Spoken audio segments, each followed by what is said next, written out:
Hello everyone, John here with Shooting Tips and Tricks, and today I'm going to be talking briefly about the AR-15 fire control group, and in particular what to expect should you choose to try and improve your factory trigger by honing some of the bearing surfaces.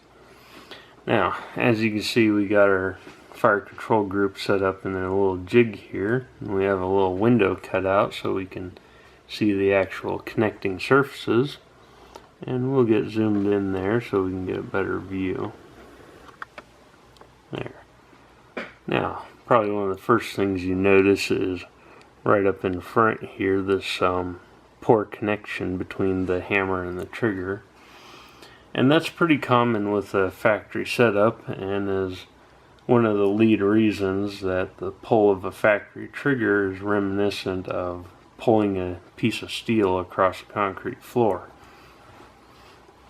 Because in this scenario, unlike a custom trigger where they match the two surfaces together, in this case when you pull the trigger, you have the edge of the hammer is raking against the face of the trigger, giving you that wondrous feel. Whenever you work on the bearing surfaces here, the one you'll want to avoid doing is messing with the surfaces of the trigger, which would be the top edge up here and the face edge over here.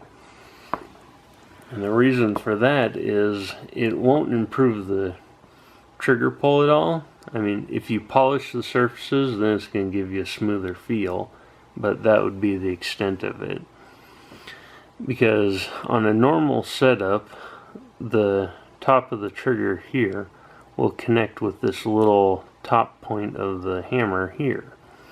But with this one, I limited the size of the opening for the trigger so it has limited travel. So as you can see, if we take the pressure off, it doesn't raise up any higher.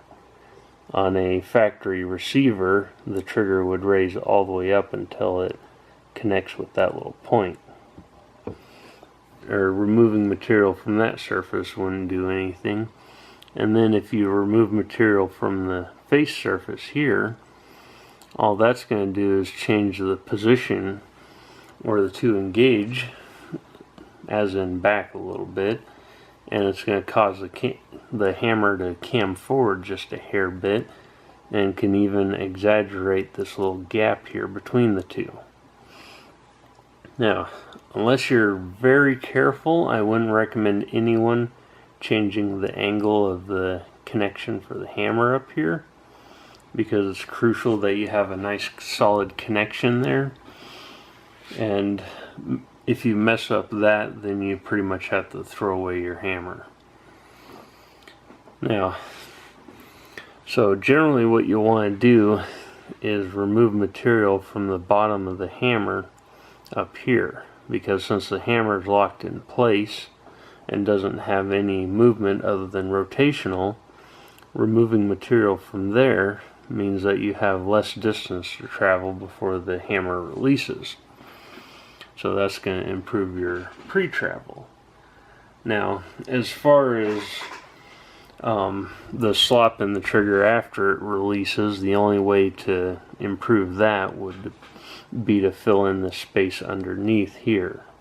And that's why with a lot of custom triggers like adjustables, they'll actually have a screw in front here, because that's going to limit the distance that the trigger can travel down, and thereby reducing your travel after it releases. Now, we'll turn it around to the front here.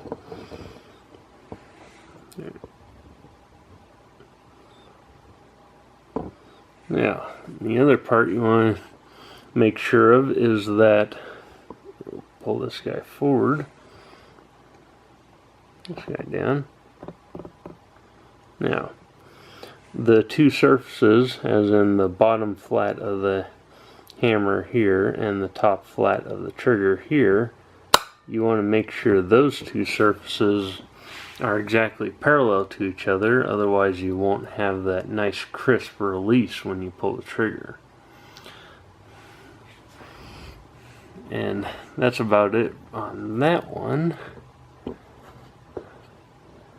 And then the last part is the two edges, as in the top edge of the trigger here and the bottom edge of the hammer down here. You want to make sure those are nice sharp edges, like knife edge sharp, because that's going to aid in that nice crisp release as well. And then on a factory setup, you don't want to remove too much material from the hammer up here. That's why a lot of times I'll take out a minimal amount there and then just polish the surfaces for a smoother feel. The reason for that is if you reduce the surfaces here too much, then if we turn to the back, you can see we have a little bit out of focus, but we actually have the point between the back of the trigger and the safety. So if you reduce the connecting surface on the front where the trigger and hammer connect, you can actually reduce the travel on that so it's smaller than the travel on the back here. So the trigger will actually, or the hammer will release before the safety can engage. So right now it's in a fire position, but if you turn it up, you can see the distance is reduced significantly. So, and that's the problem with reducing too much material from there. And that's why a lot of custom adjustable triggers have the screw in the front and rear, because they don't want to reduce the connection points here beyond the point that the safety can engage. So you can adjust the front and rear to balance it so that you actually reduce the distance between the trigger and the safety in correlation with the distance between the hammer and the trigger. Alright, well, I think I covered just about everything on here.